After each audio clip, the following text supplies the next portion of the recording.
Sir हमने कोलंबो का भी हाल जानना था, हमारे साथ हमारे नुमाइंदे थोड़ी देर में ज्वाइन कर लेंगे तो हमें पता चल जाएगा इस वक्त वहां पर लोगों का क्या इस पे तबसरा हो रहा है, क्यों टीम्स क्या कहती हैं और शायकीन क्या कहते हैं। जाहिर सी बात है लोग टिकट खरीद के आए, उनके कोई हराम के पैसे तो है नहीं सर, और पता नहीं कहां कहां से लोग पहुंचे हुए हैं, दुनिया भर से लोग वहां पे मौजूद हैं, पाकिस्तान से कोई सैकड़ों की तादाद में, हजारों की तादाद में शायकीन क्रिकेट वहां गए हैं। मोदी साहब पहला सवाल मेरा आपसे ये होगा, बल्कि सवाल क्या मैं तो ये चाहूंगा कि आपका एक्सपीरियंस है माशाल्लाह से, आप टीम के कोच भी रहे हैं और बोर्ड के ओहदे भी आपने संभाले, तो बहैसियत एक कोच मुझे ये बताइएगा, हम जब भी बुरी कप्तानी की बात करते हैं या बुरे मैच की या फील्डिंग की बात करते हैं या हम उस प्लान की बात करते हैं जो कि कप्तान के पास होता है, जो बाबर सुबह से लेके चलते हैं और रात तक चलाते हैं, हमेशा हमने ब्लेम किया है कैप्टन को।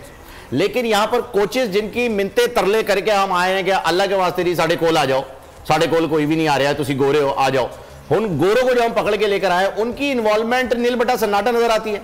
मतलब सारा का सारा कसूर मलबा हम डालते हैं बाबर पे, जिन्हें उनके कोचेज एक प्लान देते हैं कि आपने इसको गो थ्रू करना है, इसको फॉलो करना है और इसके हिसाब से चलना है। तो ये जो कोचेज हैं ये इम्प्रोवाइज क्या लीगली बैन है, नहीं कर सकते, एक ये। दूसरा ये कि क्या इन्हें इतने पैसे दे दिए कि इनसे हिले भी नहीं जा रहा है, कहते हैं ओ यार निपटा लो, क्या है ये?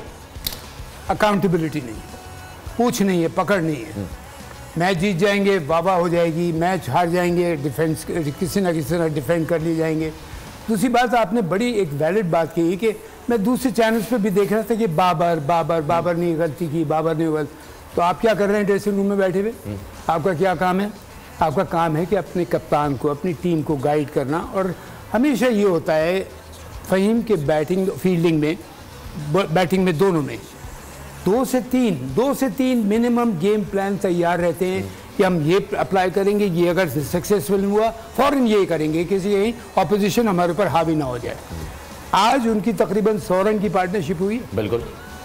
Bowling was absolutely not to the mark, जो मैं सिवाय नसीम शाह के, Naseem Shah was outstanding, unlucky भी था, हो जाता है किसी का। बारिश की जो आपने बात की, जो अभी आप कह रहे थे लोग आते हैं, बहुत दफ़ा ये हुआ है कि इंग्लैंड में हुए, कहीं हुए कि आईटी कोई बारिश का वो नहीं होता, आते हैं लोग, बारिश हो जाती है वो, लेकिन वो एक ऑड ओकेजन बनता है, यार बारिश हो गई इस वजह से मैच हो गए। यहाँ तो ऐसा लग रहा है कि ये ऑड ओकेजन ये होगा कि अरे भाई आज बारिश नहीं हुई, एग्जैक्ट, ठीक है ना, यहाँ तो प्रिपेयर होकर आते हैं कि बारिश तो होनी है। अब इस सिचुएशन में वही है बात फ़हीम मिश्रा के, एक्सेप्ट किसने किया? मैं अगर आपके टर्म्स को एक्सेप्ट कर रहा हूँ तो फिर आप मुझे ब्लेम कीजिए कि जी आपने एक्सेप्ट क्यों किया। ये बात है, अगर हम इस पर बात कर चुके हैं, इस पर लंबी बात नहीं करेंगे।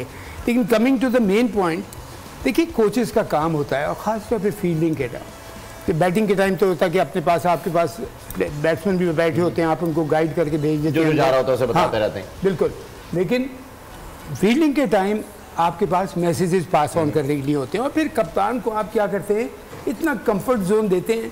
बिकॉज देखिए मैं जैसे मिड ऑफ पे खड़ा हूँ, मुझे ये नज़र आ रहा है सब, मुझे पूरा सिनारियो नज़र नहीं आ रहा, कोच बाहर बैठ के पूरा सिनारियो देख रहा है, ठीक है, ओवरलुक करके जो कुछ भी उसको पूरा आइडिया हो रहा है कि कहाँ हम गलती कर रहे हैं, कौन सा फील्डर कहाँ गलत है।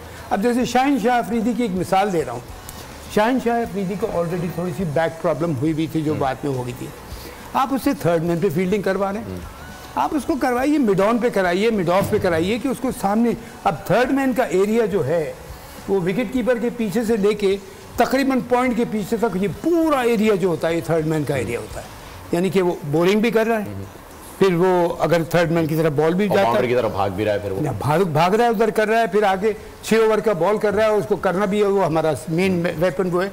ये माइनर बातें हैं जो कि बड़ी इंपॉर्टेंट बातें होती हैं। इसलिए क्या कहते हैं, अब मैं मिसाल दे रहा हूँ आपको, बॉब विलिस इंग्लैंड का कैप्टन था, उसने कभी थर्ड मैन पे फील्डिंग नहीं की जब वो कैप्टन बना, मिड ऑन पे। इमरान था कभी जब वो कैप्टन बना था, उसने कभी थर्ड मैन फाइन लेग पे फील्डिंग नहीं की, मिड ऑन पे या मिड ऑफ पे की, बल्कि मिड ऑन थोड़ा सा सेफ इसलिए हो जाता है कि मिड ऑफ पे शॉट्स ज़्यादा लगते हैं, मिड ऑन पे ज़रा इतना नॉर्मल नहीं लगते, तो यहाँ उसको रख लिया जाता है कि एक तो उसकी भाग दौड़ ज़्यादा ना हो। थर्ड मैन पे तो स्प्रिंट मार रहे हैं आप, नंबर 1, आप ऑलरेडी, आपको थोड़ी सी प्रॉब्लम है, आप केयरफुल हैं कि अब मेरा बैक ना इंजर्ड हो जाए, मैं ज़्यादा। और नसीम के साथ ये हो चुका है सर पिछले मैच के अंदर ही, कि जब वो भागा है और उसने डाइव की है तो उसका शोल्डर जो है वो इंजर्ड हो गया। चलिए मैं मान लेता हूँ कि नसीम शाह की यंग लड़का है, वो आता है, इसलिए नॉर्मली फास्ट बॉलर्स को फाइन लेग पे या थर्ड मैन पे रखा जाता है। लेकिन देखा जाता है कि इस मैच में कौन सा फास्ट बॉलर कितना इंपॉर्टेंट है, तो उसको किस तरह सेव करना है। शाहीन शाह अफरीदी हम जानते हैं कि हमारा मेन वेपन वो है, फिर उसको थोड़ी सी इंजरी प्रॉब्लम भी हो चुकी है पास में। तो ये चीज़ें, फिर दूसरी बात आप गलती कर रहे हैं। अब मैं आपसे एक बात मैं हमेशा कहता हूँ, मैं जब कोच भी था, जब मैं प्लेयर भी था, इमरान के अंडर भी हम जब खेले, तो हम हमेशा कहते थे कि हम पहले ग्राउंड पे प्रूव करें फिर बात करें, कि हम सामने वाली टीम को हराएं फिर बात करें। आज आप क्या देखिए क्या हुआ होता, जैसे हम भी कह रहे थे कि एक तरह से उनके हुआ चढ़ा हुआ है, 100 रन की पार्टनरशिप लगा दी, 4 छक्के मारे रोहित ने और शुभमन गिल, उसने क्या मेरा ख्याल उसके बीच 5 या 6 58 है, 10 चौके हैं, एक ओवर में 3 चौके मारे, और इन टोटलिटी 10 चौके हैं 50 में। That means what, they were on the attack, both of them were on the attack, और उसने अपनी टोटली आपको डिमोलिश कर दिया। उसने शुरू किया ओवर 20 ओवर में, सॉरी 24 ओवर 0.1 ओवर में 150 स्कोर कर दिया उन्होंने। अब सीधे वो ड्राइविंग सीट पे 8 विकेट्स उनके हाथ में। हाँ, अब और फिर आपने टॉस जीत के उनको बैटिंग कराई है, ये भी आप देखें, और बिल्कुल सही डिसीजन था। लेकिन जब बाबर अगर बीच में कोई खुदा न खास्ता गलती कर रहा है, इसको एक स्लाइड मैसेज जाता है कि बाबर ऐसे नहीं, ऐसे कर लो। अब यही टीम, मेरी टीम जब मैच जीतेगी तो ये ड्रेसिंग रूम के बाहर आके खड़े हो जाएंगे और हाथ हिला रहे होंगे और शाबाशियाँ ले रहे होंगे। मुश्किल वक्त में आओ ना, मुश्किल वक्त में आओ हमारी टीम के साथ। Like you said, I agree with you and I am not saying this कि मैं ये जॉब कर चुका हूँ, लेकिन मैंने कभी ये नहीं किया कि मेरी टीम जीत रही तो मैं आगे कैमरे के सामने बैठ गया, और हार रही है तो मैं ड्रेसिंग रूम के अंदर घुस के बैठ गया। शो विटनेस है, ये हर चीज़ नोट करने वाले हैं। तो आओ, मुश्किल वक्त में आओ, लाखों लाखों तुम्हें डॉलर्स दिए जा रहे हैं, मैं उसकी भी आप लाखों से भी ज़्यादा उनको दे दे, रिटर्न तो दो। और भाई पाकिस्तान को तो कुछ तो तुम दे के जाओ। एक फॉरेन कोच था जिसने पाकिस्तान को सिंसियरली कुछ दिया, लेकिन वो बॉब वुलमर, सिंसियरली आदमी जिसने पाकिस्तान के लिए ऐसा लगता था कि ये पाकिस्तानी है, तो काम करता था।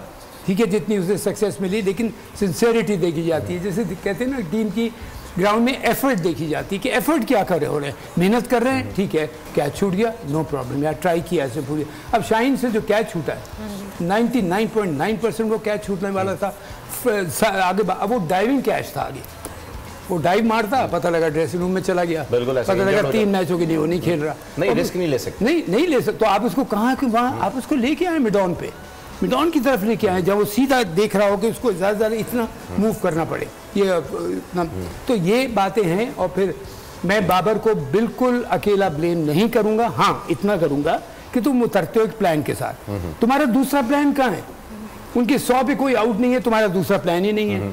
अब शादाब को तुम लेके आए, उसने ठीक है स्पिनर का होता है, उसको एक छक्का भी पड़ा, 6 रन का शॉट भी लगा, लेकिन उससे विकेट ब्रेक थ्रू दिया। एग्जैक्टली, आपको ब्रेक थ्रू मिल गया, पिटाई हुई नो डाउट, लेकिन बाकी सबकी भी हो रही थी। सब्सक्राइब करें और बेल दबाएं ताकि कोई खबर रह न जाए।